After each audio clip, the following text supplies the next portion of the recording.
Hi guys, welcome to Unit 16, the unit that I have been dreading all year, because if you know me, you know how much I hate probability, but we made it, we're here, and we gotta do it. So, introduction to probability today.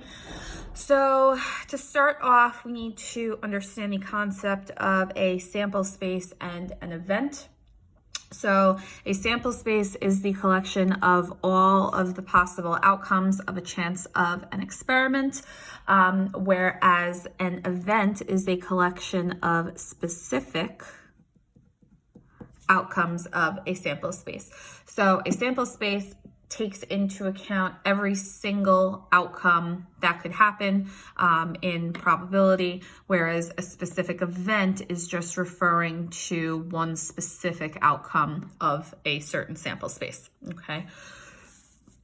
So given event A, the probability of A is the number of outcomes in A divided by the number of possible outcomes. So let's just say, for example, we consider rolling a die. Okay, and let's just say I ask for the probability that you rolled a 4. Okay, so if you think about a dice, there are 6 sides to a dice, and how many of those sides have 4 dots on them? Okay, only one side out of the total 6 sides has 4 sides. So the probability of getting a 4 would be 1/6. Okay, so remember that the numerator is the number of outcomes in A, so there's only one side with 4, and the 6 represents the fact that there are 6 total sides. Okay. So determining a sample space. So a card bag contains 6 cards. 4 cards are blue with the letter A written on one card, B on another card, C on a third card, and D on the 4th card. 2 cards are red with the letter E written on one card and the letter F written on the other card. So the sample space, like we said, is the collection of all the possible outcomes of a chance of an experiment. So in this particular sample space, we have 6 cards in total, 4 of them which are blue with different letters on them, 2 of them which are red with 2 different letters on them. So the sample space is literally just the list of things that we have. So we have a blue card with an A on it. We also have a blue card with a B on it. We also have a blue card with a C on it. We also have a blue card with a D on it. We also have a red card with an E on it, and we have a red card with an F on it. So my sample space is the list of all of the possible outcomes that we can have. So I have a blue A, a blue B, a blue C, a blue D, a red E, and a red F. Those are all the possibilities of the cards that we have inside our bag here, okay? And one thing that happens with probability, okay, is that, well, actually, I'll draw it out first and then kind of explain what it means. So if you kind of think about it on like a scale, okay, so when it comes to probability, if the probability of something happening is 0, okay, that means that that thing is not possible, okay? So if something is not possible, it would have the probability of 0. If something is definitely possible and is always going to be true, it would have a probability of 1, okay? Anything that falls between 0 and 0.5 is something that is going to be less likely to happen. And anything that falls between 0.5 and 1 is going to be something that is more likely to happen. Okay. So 0 means it's not possible. 1 means it's definitely possible. Anything between 0 and 0.5 means it's less likely to happen. Anything between 0.5 and 1 means it's more likely to happen. Okay. So if we think about our sample space and we consider finding the probability of these events here. So if I wanted the probability of getting a blue card, we said that the probability is found by taking the number of possible outcomes divided by the number of outcomes. So the probability of picking a blue card, well, there's 4 blue cards out of a total of 6 cards in the bag. So 4 of the cards are blue out of a total of 6 cards. This simplifies to 2/3, okay, which is about 0.667, okay?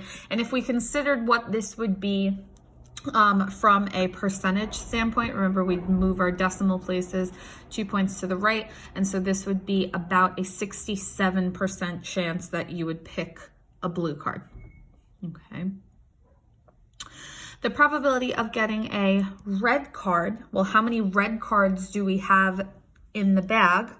We have 2 red cards in the bag out of how many cards do we have in the bag total, which is 6. So that means that the probability is 2/6 or 1/3, which simplifies to 0.3 repeating, 0.333, okay, or about a 33% chance, okay.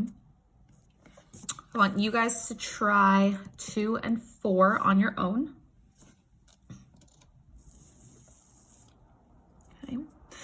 And now we're going to start getting into some probability rules.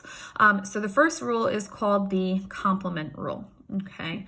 And what the complement rule essentially says is that for every possibility of something happening, there is also the possibility of that something not happening. Okay, so the complement kind of takes into account the not part. So for example, if I said, I don't know, the probability that I'm wearing a sweatshirt is 60%, then the probability that I'm not wearing a sweatshirt would be 40%. Okay, so it takes into account for, well, what about the not? What about the not probability is kind of what the complement deals with. So the probability of not A, okay, or essentially the complement can be found by doing 1 minus the probability of A, okay? So to find the complement, the probability of not A is found by doing 1 minus the probability of A. Another way that you could see it written is the probability of A. This looks like to the C power, but this is spoken as the probability of A complement. Okay, so the probability of A complement, the same thing, is 1 minus the probability of A. So these are the 2 ways that you can kind of see it written, either the probability of not A or the probability of A complement. Okay. Likewise, if I want to know the probability of A, I could also find this by doing 1 minus the probability of not A. Okay. Or I could do 1 minus the probability of A complement. Okay, so again, not A and A complement kind of go hand in hand. If I'm looking for the complement, I can do 1 minus the probability of A. If I know what the probability of A is, or I'm looking for the probability of A, I can find it by subtracting the complement. Okay. So just to give you an example of that, just so you have kind of a written one. So let's just say we say the probability of it raining is 0.75. That would mean that the probability of not rain, or the probability of rain complement, these 2 things are synonymous, okay, would be equal to 1 minus 0.75 or 0.25, okay? And one thing that you will notice, okay, is that the probability of your event plus the probability of the event's complement should always equal 1, because at the end of the day, it's either raining or it's not raining, and that's something that's definitely true. And remember, a definite probability has a probability of 1. So it's either raining or it's not, but the probability that it's raining plus the probability that it's not raining has to add up to 1, which says that it's definitely either raining or not raining. And if you'll notice, 0.75 plus 0.25 does in fact equal 1, okay? And that should always happen with an event and its complement, okay? The union, so if they're asking for the probability of A or B, the symbolic notation is the probability of AUB, and this U stands for union, so you may hear it said the probability of A union B, okay? Whenever you see or the union symbol, they are synonymous with one another. You're going to think to yourself that you want to add your probabilities, okay? So whenever you're finding the union of two probabilities, you want to do the probability of A plus the probability of B, where the events are disjoint. Okay, and on the next page, we will actually get into the definition of disjoint.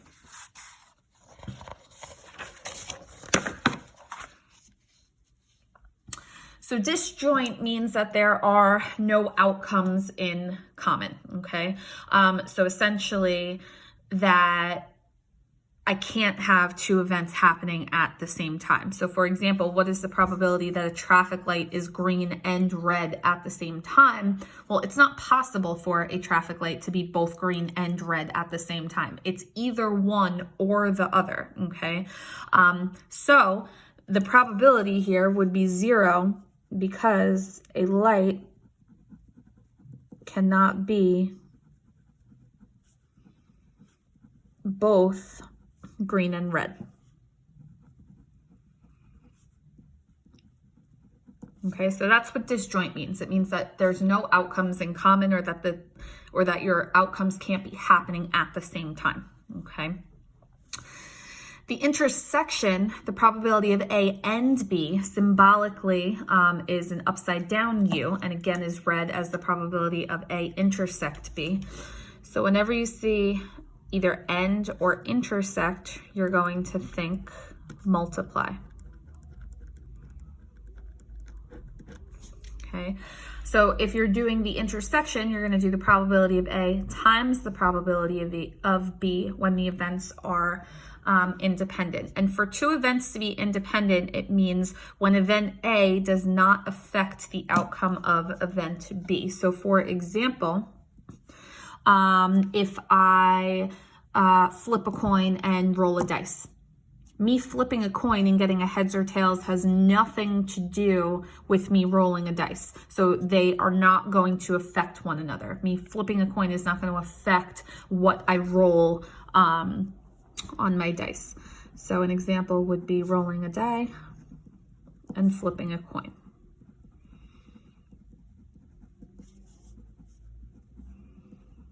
Okay, the two have nothing to do with one another. Okay. Okay, so the traffic light on Pigeon Hill Road and the intersections with Wolf Hill Road, so that traffic light can either be green, yellow, or red. What events make up the sample space? So remember we said that the sample space is all of the possible outcomes that could happen. And if we think about a traffic light, okay, the possible outcomes are that it could either be red, yellow, or green. These are all of the possibilities. The light's either going to be red, it's going to be yellow, or it's going to be green. These are my only 3 possibilities. Okay. Second question said, are these events disjoint? Meaning, remember that disjoint means that there's no outcomes in common. So essentially, can events in the sample space happen at the same time? Okay. And if they can't happen at the same time, okay, then that means that you are disjoint. So is it possible for me to have a red, yellow, or green light at the same time? No, it's not. And because that's not possible, that means that these events are disjoint. okay? So yes, because a light cannot be red, yellow, or green,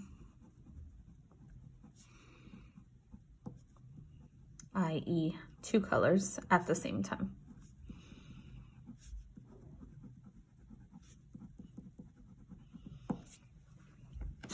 Okay, so it is disjoint because the light cannot be more than one color at the same time. Okay. Then when they say, are these events independent? So remember, independence means that the event A does not affect the outcome of event B. Okay, but if the light is, let's say, red, that does affect the light being green, or that does affect the light being yellow. Okay, so in this case, these events would not be independent. They can't be, okay? If the light is one color, like I said, for example, red, it cannot be another color, for example, green. Therefore, the probability of the light being red directly affects the probability of the light being green, so they're not independent, okay? If the light is red, it can't be green, and that directly affects what's gonna happen next.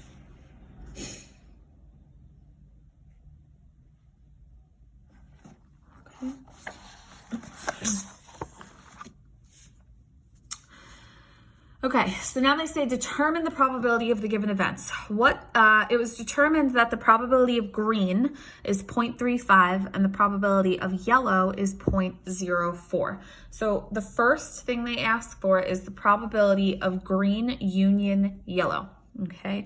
What did we say we want to think when we see a union, okay? Whenever we see a union, we want to think add.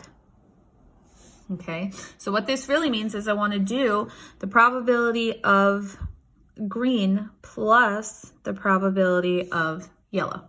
Okay, the probability of green, they've told us, is 0.35 plus the probability of yellow, they've also told us, is 0.04, and that means that the probability of a green or yellow light is 0.39. Okay. Number 5, they say, what is the probability of the light being red? Well, they don't tell us that, okay? What they tell us is the probability of the light being green and the probability of the light being yellow. So if the light is red, then that means that the light can't be green and the light can't be yellow. So what I can do is I can say that this is equal to the probability of not green or yellow. Okay, so the probability of the light being red is equal to the probability of not being green or yellow. And when I'm finding the probability of not something, that means I could do 1 minus the probability of green or yellow.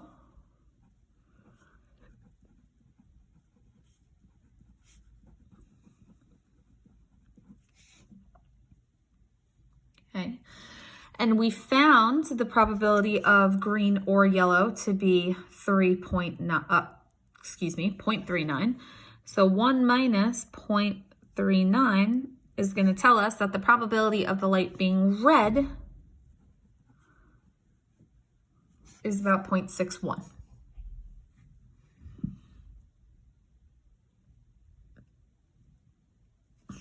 Okay. I want you guys to try 6 and 7. Okay, I want you guys to try 6 and 7. Now, number 8 says the probability of red intersect green. And remember, intersect is synonymous with end, okay?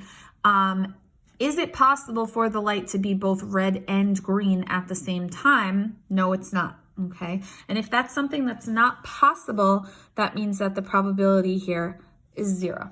Okay, so the reason why is because we said that this event was disjoint, and disjoint events cannot occur at the same time. So it's not possible for the light to be red and green at the same time.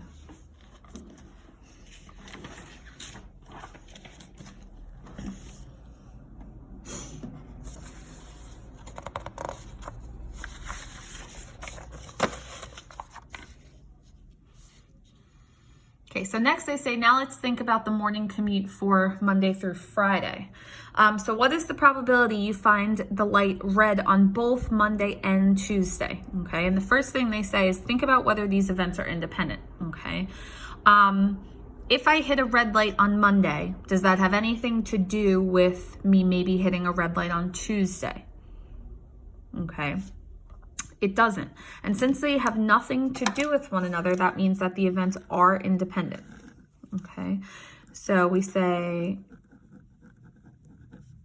independent because getting a red light on Monday doesn't affect getting a red light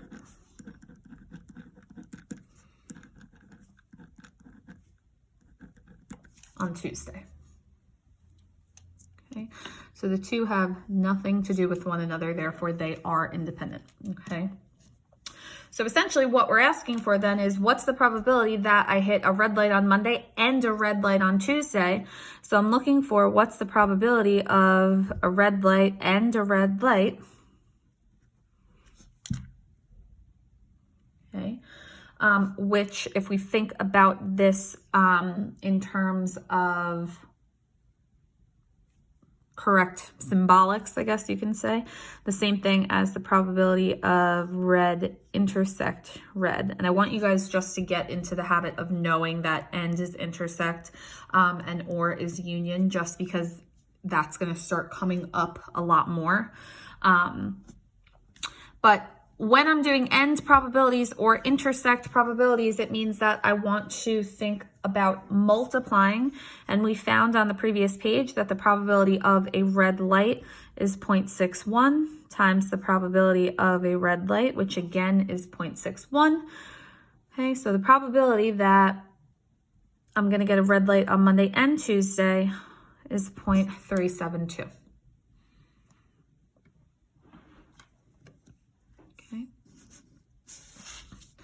Number 9 says, what is the probability that you don't encounter a red light until Wednesday? Okay, so that means that on Monday, I'm not red. On Tuesday, I'm not red. And on Wednesday, I am red. So if we think about, we have what's going to happen on Monday and what's going to happen on Tuesday and what's going to happen on Wednesday. Okay. So on Monday, I want the probability of not red. I don't want to get a red light on Monday. End means multiply.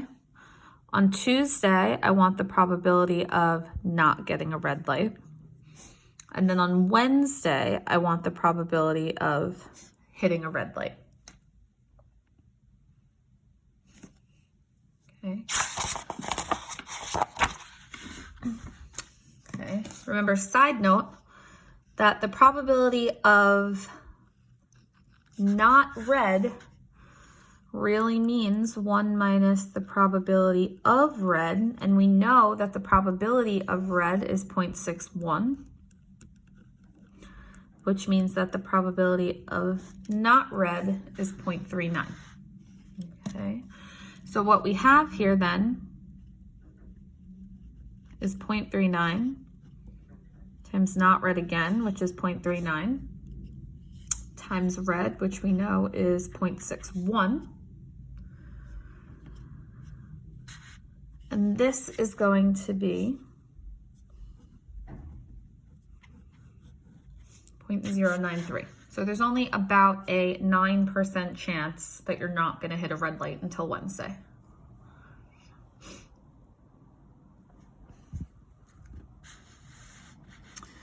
Number 10 says, what is the probability that you'll have to stop at least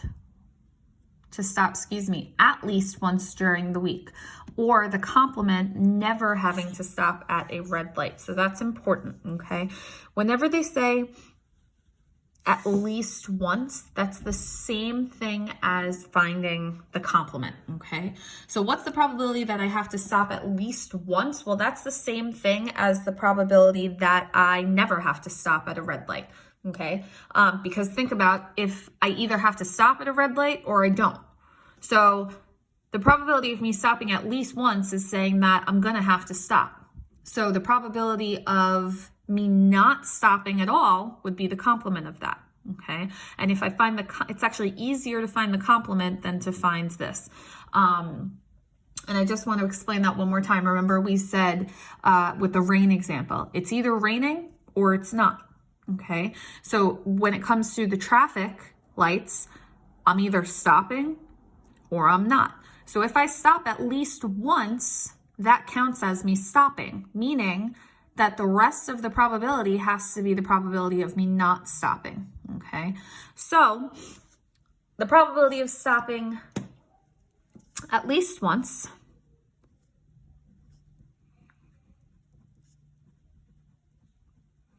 is the same thing as 1 minus the probability of not stopping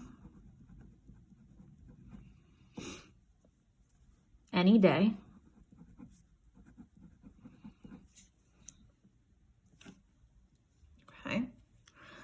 So this would be 1 minus the probability that I don't stop on Monday is 0.39. The probability that I don't stop on Tuesday is 0.39. That I don't stop on Wednesday is 0.39. That I don't stop on Thursday is 0.39. And that I don't stop on Friday is 0.39. So this is saying I'm not stopping on Monday, not stopping on Tuesday, not stopping on Wednesday, not stopping on Thursday, not stopping on Friday. Okay. Which if we simplify this, you don't have to simplify it to this, but you totally can. Okay, and this comes out to be 0.991. Okay, and if you think about what this probability is saying, if I converted this to a percent, there's a 99% chance that you're gonna have to stop at least once during the week. Okay, again, remember that it's the same thing as saying the probability of I'm stopping or not minus the probability that I'm not stopping any day, okay? But chances are you are going to have to stop at least once a day. It's a very, very small probability. It's only 1% actually that you're not gonna hit a red light any single day, okay? So it's about a 99% chance that you're gonna have to stop, okay? Okay, and then lastly, this says create a tree diagram showing all the possibilities for flipping a coin 3 times. Use your sample space to answer the following questions. So I'm going to draw the tree diagram for you guys, obviously, because you have not done that. And then I want you to try 11 through 13 on your own, okay? But it says the possibilities of flipping a coin 3 times, okay? So the first time I flip a coin, I have 2 possibilities. I'm either gonna get a heads or I'm gonna get a tails. The second time I flip a coin, I'm also gonna have 2 possibilities. I'm either gonna get a heads or I'm gonna get a tails. But it depends upon what I flipped the first time. So the first time I get a heads or a tails, the second time I flip, I can still only get a heads or a tail. So I've either now flipped a head then a head, or a head then a tail, or I flipped a tail then a head, or a tail then a tail, okay? So this is my second flip. Now my third flip, again, I'm either gonna flip a heads or a tails here, or a heads or a tails here, or a heads or a tails here, and actually,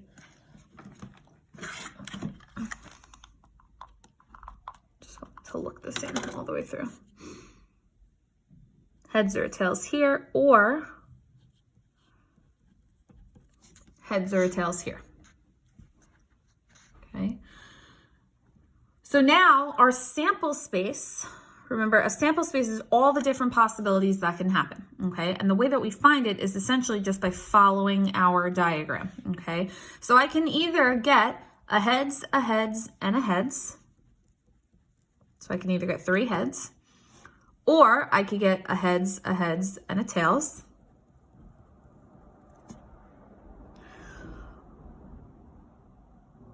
Or I could get a heads, a tails, and a head.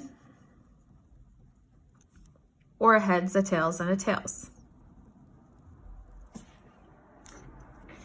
But if I flip to tails first, I could get a tails, a heads, then a heads. Or a tails, a heads, then a tails. Whoops.